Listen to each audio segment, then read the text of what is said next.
Pai do Senhor Jesus, meus irmãos, boa noite, tudo bem? Vamos orar. Senhor Deus eterno Pai, em nome do Senhor Jesus, nos cobre com o teu sangue, porque Tu és um Deus todo-poderoso, Criador de todas as coisas. Abençoa nessa madrugada, este momento, que o Senhor possa falar aos nossos corações e a gente possa crescer na graça e no conhecimento, porque Tu és o nosso Deus. Em nome do Senhor Jesus, amém, graças a Deus. Amém, meus irmãos, Pai do Senhor. Vamos lá. João 6, 26. Jesus respondeu: em verdade, vos digo que me buscais não pelos sinais que vistes, mas porque comeste do pão e vos saciaste. Trabalhai não pela comida que perece, mas pela comida que permanece para a vida eterna, o qual o Filho do Homem vos dará, porque a este selou o Pai, Deus.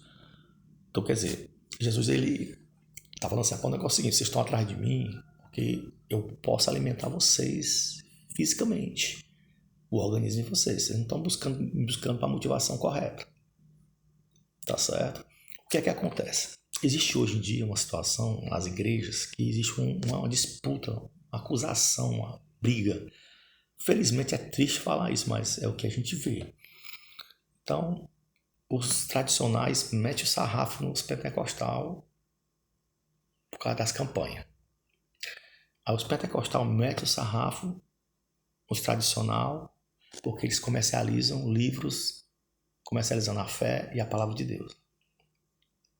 Quer dizer, aí aqui e acolá um dá uma chibatada na Assembleia de Deus Tempo Central, porque tem aquela doutrina, grupo de senhora, grupo de menino, aí puf. Aí já tem aquelas igrejas que não tem isso, aí a pessoa mete o sarrafo também que não tem liturgia, aí começa, meu irmão, um apontando para um negócio terrível. Mas nós não somos um corpo. Então, como é que a gente pode estar em Deus e ter um entendimento distorcido, não ter um entendimento igual de quem é Jesus Cristo? Porque o pastor da igreja, o pastor dos pastores é Jesus Cristo. Então, Deus deixou esse marco do evangelho na terra para ser alimento para o homem. É um alimento, um entendimento da parte de Deus. Aqui Jesus está dizendo assim: rapaz, trabalhai pela comida que não perece. Ou seja, eu tenho que trabalhar pelo alimento eterno. E o que é o alimento eterno? A palavra de Deus. Tudo vai se passar, mas minha palavra não cairá por terra. Não vai passar, não vai murchar. Seca-se a flor, seca-se a erva, mas minha palavra permanece para sempre. Então, o que é eterno? Que não perece? A palavra de Deus, né? O evangelho que Deus deixou. Então, eu vou alimentar minha alma não com essas questões, ficar perdendo meu tempo na internet, criticando um, criticando o outro. Não, eu vou falar a verdade. E realmente acontece, todo mundo sabe disso. É uma complicação. Então, às vezes a gente se engorda nesse engodo aí, que isso não favorece em nada. Porque Jesus não está para tomar conta das igrejas. Jesus não é o pastor dos pastores. Então, pronto, deixa lá. Deixa Deus trabalhar. Tá certo? Eu posso até confrontar uma situação, mas eu não vou me meter, alimentar meu entendimento com essas coisas. Tá certo? Porque Jesus, ele cuida. Então, eu vou relaxar. Porque esse tipo de coisa só traz divisão e mau exemplo para as pessoas. Esse entendimento aí que se peca contra Deus. Tá certo? Porque Deus, em todo canto, tem todo tipo de pessoas. E para mim, dentro da igreja, que a igreja é um lugar que as pessoas estão reunidas, tem pessoas com todo tipo de defeito. Eu tenho o meu defeito, eu tenho a minha dificuldade. Então, como é que eu posso falar do outro? Se eu for pastor, se eu for um presbítero, eu posso falar, né? Se a pessoa não quiser ouvir, aí eu vou expulsar a pessoa, desprezar a pessoa, não levar em consideração que Jesus morreu por ela. Então, existe aí uma situação. Eu mesmo já passei por situações, por eu ser pastor de uma comunidade terapêutica, horrível. Né? Fui em determinado local, aí pastor fulano de tal da igreja fulano de tal, opa, tudo bem. O pastor marrom na casa de recuperação, X. Ah, tá bom. Sim. Mas por quê? Porque da mesma forma. Tem casa de recuperação que faz isso, tem casa de recuperação que faz aquilo. E as pessoas vão criando na cabeça que todo mundo de casa de recuperação é caído, não presta, não tem a vida séria. Aí começa. Mas não tem nada a ver com isso. Então, a mesma coisa é a igreja, tem pastor, tem tudo que não presta. Mas Deus está no controle. Então, aí eu vou absorvendo essas coisas e vou perdendo aqui o que é mais importante, que é viver o Evangelho. Viver o Evangelho. Então eu não posso me corromper com essas coisas. Então eu tenho que me guardar de todas essas coisas. Mas é inevitável que a internet está assim, ó. Se a pessoa tiver um filtro, até porque já começa errado aí. Eu, infelizmente, eu vejo que o menino manda. Aí o menino pergunta, pastor, isso aqui, como é que eu procedo em relação a isso aqui? Porque na minha igreja, assim, assim, assim. Ele sempre vem. Tem pastor que não gosta. Eu sou seu pastor, converse comigo, não converse com outro pastor, não. É um direito dele falar isso aí. O menino da casa, às vezes me pede, pastor, eu cuido do meu filho. Aí o rapaz, será que ele quer? Não está na igreja? Não, mas pastor, cuide do meu filho, me ajude meu filho. Então, quer dizer, a gente vai deixar de ajudar, deixar de contribuir para uma vida, em oração, em jejuns. Entenda, ajuda aqui não é entendimento humano, ajuda aqui é o evangelho, entendimento do evangelho, da prática do evangelho, porque é simples. Essa comida aqui, o evangelho, essa comida aqui, esse entendimento aqui é dado por Deus. Essa comida aqui não perece. Então, as pessoas passam horas e horas na internet vendo porcaria, alimentando a alma com lixo. E lixo por lixo, a gente abate que a gente já tem dentro de si, que é da natureza caída. Aí eu pego mais lixo que o mundo tem, que o mundo tem muito lixo. Muito, muito lixo. Porque tudo é criação de humano, é entendimento humano. Tem essas minisséries aí da Netflix aí, é só manipulação humana, vai manipular as emoções do ser humano, e o ser humano tá lá. Ai, ai, chorando lá, assistindo dorama. Aí tá normal. Massa, romântico. Meu irmão, valeu o evangelho, meu irmão. Eu tenho que ler, você tem que ler, nós temos que ler. Tá certo? Esse canal aqui, ele tem 3 marcos que Deus colocou no meu coração. Fala de Jesus Cristo. A simplicidade do evangelho que me curou foi essa simplicidade aqui, ó. Trabalhar e não pela comida que perece. Pronto. E quando eu faço isso aqui, Deus, pelo poder dele, por eu estar obedecendo o evangelho, Deus me cura a minha alma de muita coisa. Coloca dentro de mim valores, desejos novos. Simples assim, irmão. É poder de Deus, não é loucura, eloquência, sabedoria humana, não é estudo em cima de estudo, não, é só obedecer o entendimento dado já por Deus, que tudo vai dar certo. Em nome do Senhor Jesus, se você crê, então, pregar Jesus Cristo, ajudar as pessoas na madrugada, e esse canal é um canal missionário. Tá certo? Então é isso. Aqui eu não vou chamar ninguém para fazer campanha, voto. Não, vou mandar meu Pix. Não vou. Não vou, não tem necessidade disso. Então quer dizer que eu tenho que trabalhar pelo alimento que não perece. Então eu tenho que ler o Evangelho, buscar o Evangelho, que é um entendimento de Deus, dado por Deus, para glorificar o nome de Deus, e que eu venha cada vez mais crescer na graça e no conhecimento. Mas por que Jesus falou isso aqui para o povo? Porque o povo estava atrás de Jesus, a gente já viu que pela necessidade fisiológica. Massa. Porque Jesus confrontou o povo. Jesus disse, rapaz, está errado, vocês têm que me procurar por outra coisa, os valores que eu tenho do reino de Deus. Essa é a motivação que vocês devem estar atrás de mim. Então tem pessoas que estão atrás de Jesus só para satisfazer os desejos da carne. Vê se Jesus é algum garçom, uma banana, um produto de delivery, self-service, que eu vou ali na igreja ali, em tal dia, porque não é o dia da libertação, terça, tá certo, bora. E eu tô com problema na família, qual é o dia? Como se Jesus não pudesse resolver o problema na hora que ele quiser, meu irmão. Tá entendendo? Se eu me dedicar a Deus, se eu buscar a Deus, se eu obedecer a Deus, se eu submeter a Deus, se eu ler a palavra dele, se eu me humilhar, se eu ler o evangelho, me dedicar, obedecer às orientações do Senhor Jesus, vai acontecer. Não, mas tem que conhecer a história de Osés todinho.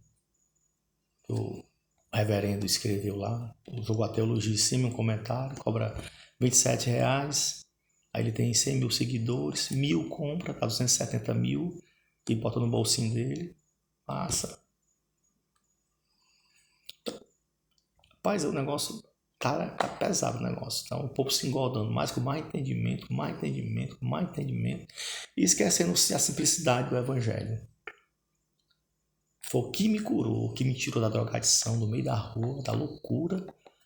Foi essa simplicidade aqui que eu estou falando para vocês. Nunca foi estudo por cima de estudo, pregação por cima de pregação. Nunca foi. Sempre foi poder de Deus. Tá certo? Sempre foi poder de Deus.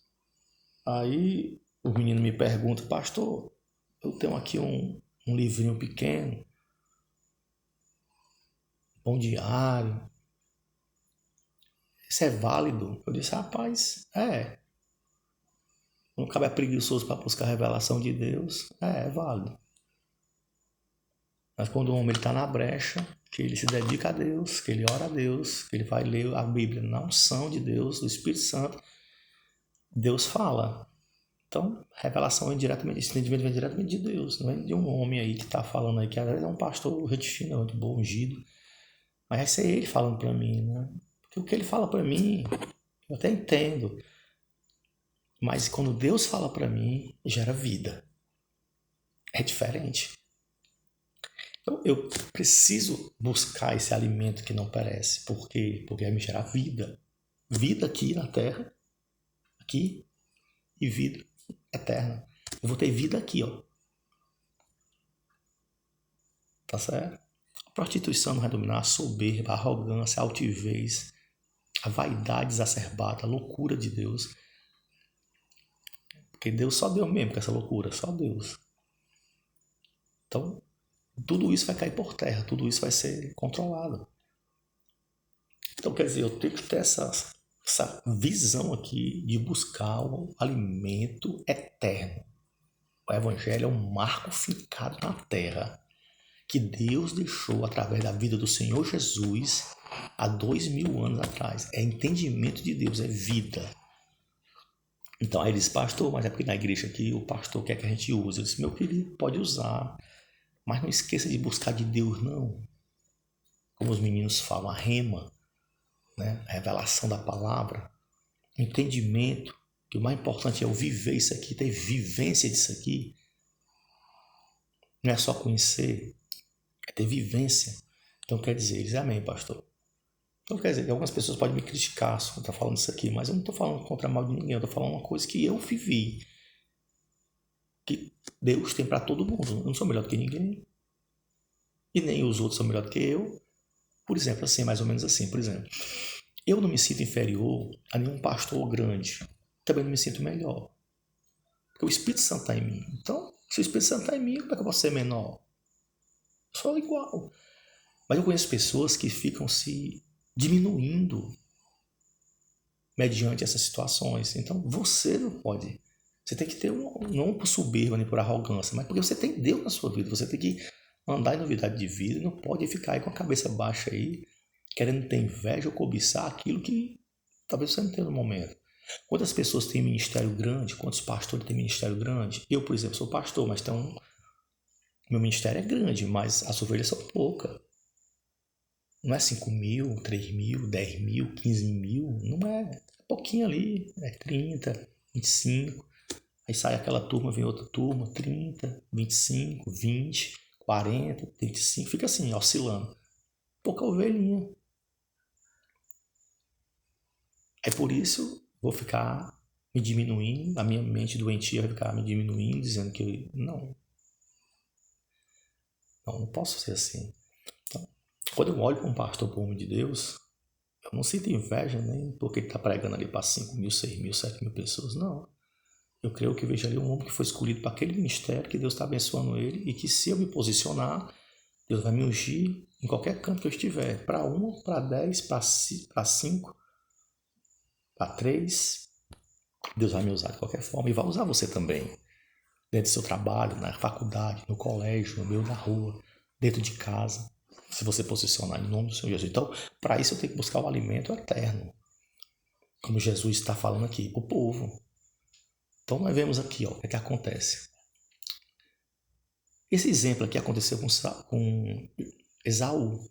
Esaú estava com fome, Jacó estava cozinhando uma comida, Esaú chegou com muita fome. Aí Esaú, pai, me dá isso aí que eu estou com muita fome. Aí Jacó disse, eu dou, mas vamos trocar aqui o teu direito de dupla honra aqui, o teu direito de governar esta família, esse clã aqui. Para que me serve, bora. Aí pegou o guisado e aí foi embora. Quer dizer, ele trocou toda uma liderança de uma família, todo o respeito, a honra, dupla honra, tudo que naquele tempo a cultura daquela época favorecia ao primogênito, ele trocou por um prato de comida. Quer dizer, que ele estava buscando as coisas espirituais? Não, ele estava buscando as coisas da carne.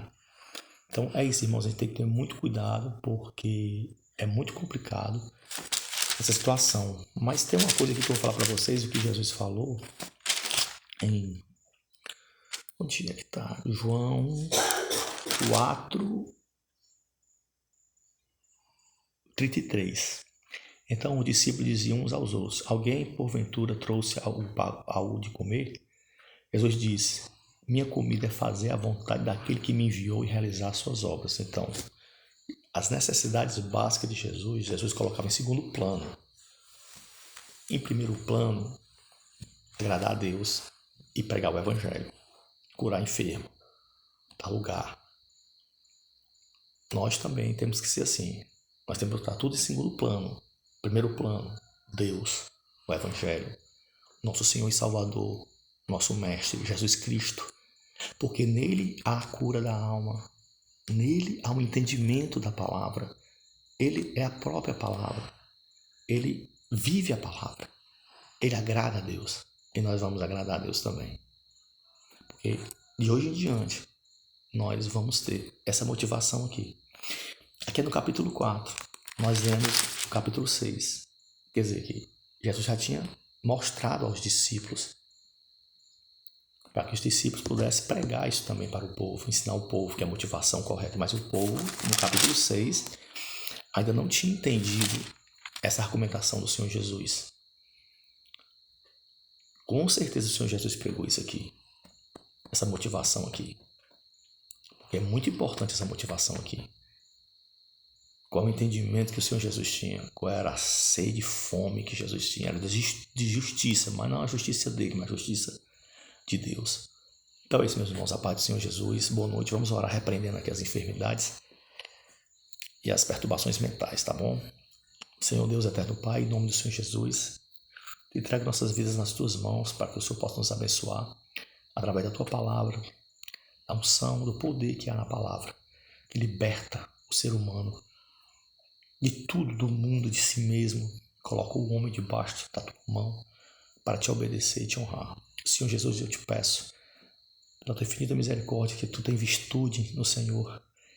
Que o Senhor venha, meu Deus, a libertar, ouvir esta oração, que o Senhor possa curar, expulsar a enfermidade em nome do Senhor Jesus, tanto no corpo como na mente, né? Alguma depressão, ansiedade, alguma neurose incontrolável, tá certo?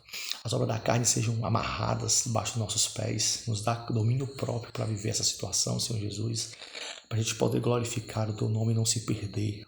Em nome do Senhor Jesus, que o nosso entendimento seja sempre o Evangelho, algo que desce do céu, que o entendimento seja sempre o cumprimento do Evangelho para te agradar em espírito e em verdade. Deus, te peço misericórdia, Senhor Jesus, abençoa nossas vidas nessa madrugada.